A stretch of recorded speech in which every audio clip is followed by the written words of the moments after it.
back, guys. Welcome back.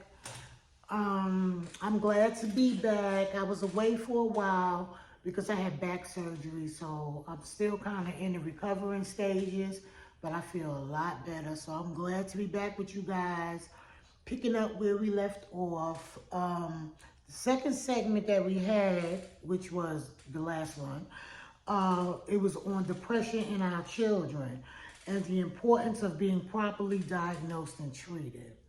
And it kind of intertwines with today's segment because today's segment is the addiction in our youth.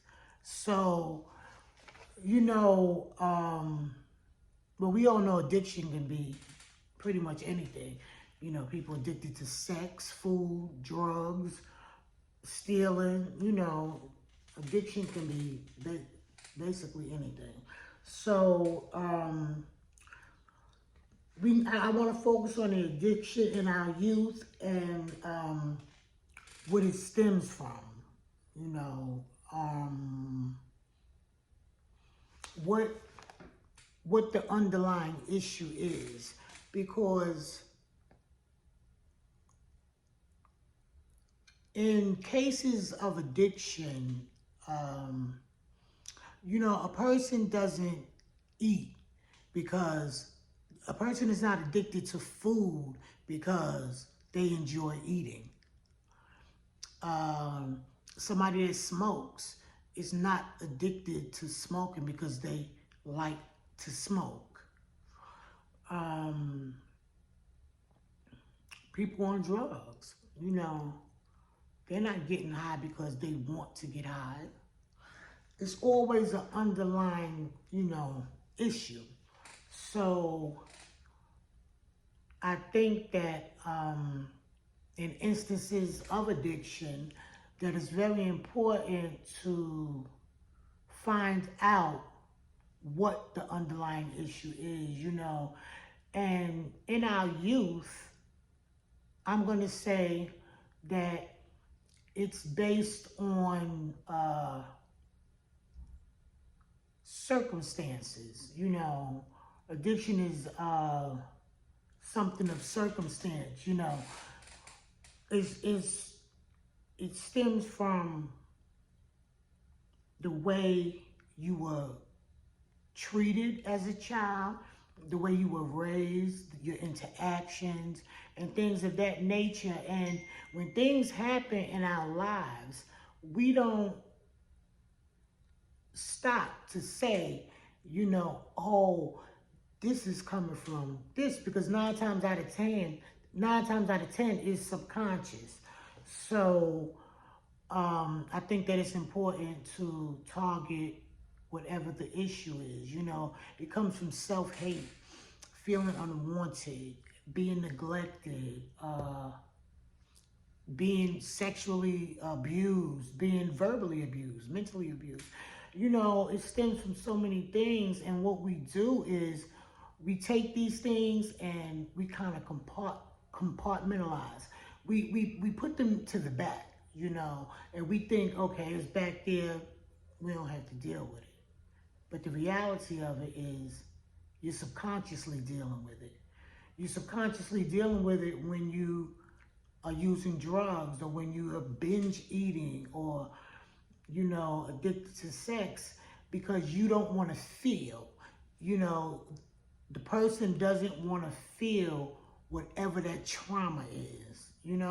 I'd rather do this, which will help me, which will help take me away from those feelings. And I think that is stemming back to our first segment. I think that's why it's very, very important to pay close attention to your children. Children don't know how to sit down and say to you, oh, well, this happened, and this is the way I'm feeling, because they really don't know. Something happens and they still go on to being children. They have to go back to being children, and all children want to do is play, have fun, be happy. So all of that stuff that takes place, sometimes in a child's life is stored away till that child gets to moving on their own, till that child becomes somebody who has to fend for themselves. You know, all of that stuff is still there. So that their actions are based around the way they feel. You know what I mean? So I can I can speak on this because of course I was that child. You know, I was that child that had a lot of self-hate. You know, a lot of, I felt unwanted and neglected. And in my little mind, I couldn't understand why. So I used to do things, you know, I used to do things for attention. And I don't know, it was just a real hurtful situation. But what that did is because my mother, you know, she would come around the most when I was doing things that I had no business doing. So I made it, I think I made it a habit of doing things that I wasn't supposed to do. You know, it first started off with me shoplifting, and it became an addiction. I didn't have to shoplift. I came from a well-off family. You know, we wasn't rich, but we weren't, you know, down in the dumps. And that, I'm thankful to God for that, you know. Um, I come from a working family. All my family worked. So I'm thankful for that. However, just because you have family that works and, you know, comes from a decent background doesn't mean that there's no trauma in that family. Because trust and believe, in every family, there's that black sheep or that um, addict or, you know, that drunk or, you know, it's no perfect family, you know. And like I was saying, I started off with shoplifting. You know, I just kept doing it, and it was making me, it was taking me away from what I would have to deal with if I wasn't just moving. So I trained my brain to just move, go.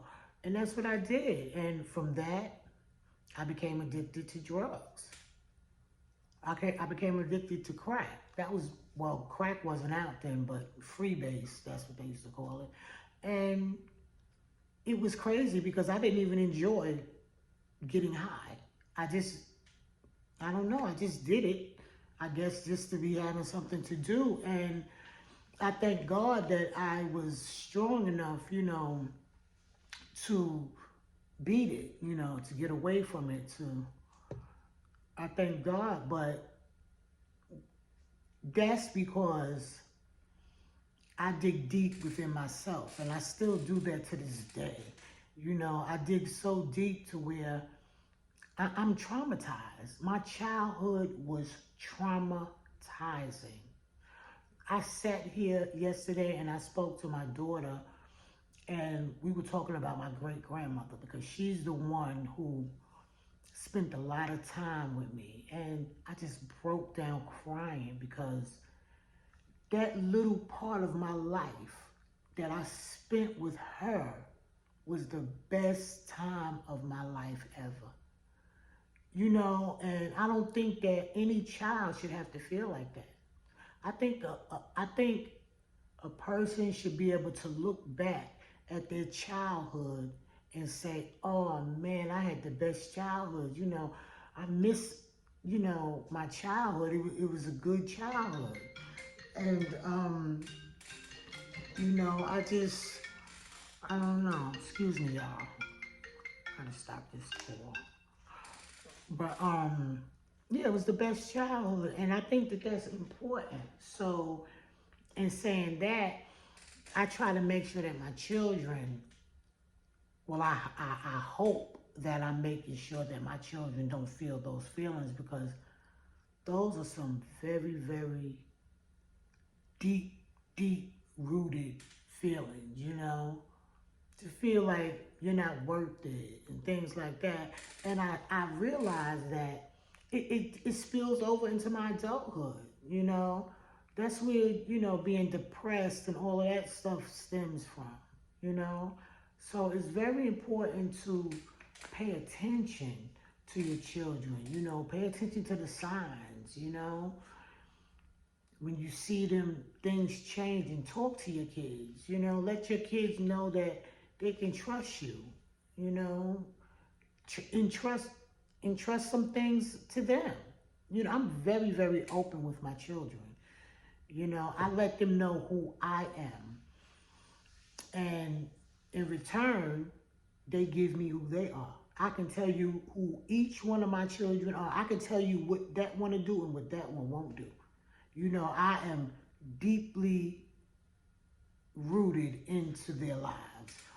And my oldest son, what is he, 33? He just turned 33. Even him, he'll call me Ma. Should I do such and such or such and such, such? So we have that kind of relationship. But, you know, it all stems from trying to be a good parent, just instilling in your children and letting them know that you see them, you know. Nobody wants their child to grow up on drugs or, you know, in jail or just not doing well. So it all starts, you know, from the beginning. And these days, Jesus, the addiction in our youth is one of the worst things that they have out now, that fentanyl stuff. And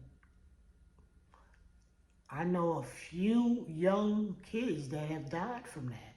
And it's not a game, you know. So I'm saying that to say, you know, I guess the kind of drugs that they're putting out now, I guess it'll only, you know, get worse as the years go on, because since I was a youth, it has gotten worse. So it's important that you see your children. Let them know that you see them. You know, let them know when they think something is not right, or they think, you know, their life is so bad. Take the time out and find out why they think that. What's making them feel these feelings, you know. And when you do that, you start to instill self-worth, you know. You start to instill self-love, because it lets the child know, well, you know, I'm going through this, but I have my mother or I have my father, you know, that I can express myself to, and we can work on this together. You know, it gives them value, you know. So it's very important. It's very important. We don't want to lose our children to addiction. We don't want to lose our children to the system. We don't want to lose our children to depression, you know. You have these children that they cutting their wrists and stuff now. They call them cutters. You know, you have children just killing themselves, you know. And it's just important. It's important to get with your kids. I guess that's what I'm gonna say. It's important to get with your kids and learn who your children are. And let them know who you are. Let them know that you're not this perfect parent. I have flaws too, you know, and I'm willing to share my flaws with you because I trust you, and, you know, vice versa. You only get out of it what you put in. I learned that the hard way, but that's okay too. So that's what we're going to end this segment with. Let your children know that you see them. We're going to end it with love your children so they can love themselves, you know. Teach them self-value and things like that. But I thank you guys for taking the time, you know, to listen to my video. Please like and subscribe. And I'll see you guys next Sunday. Later.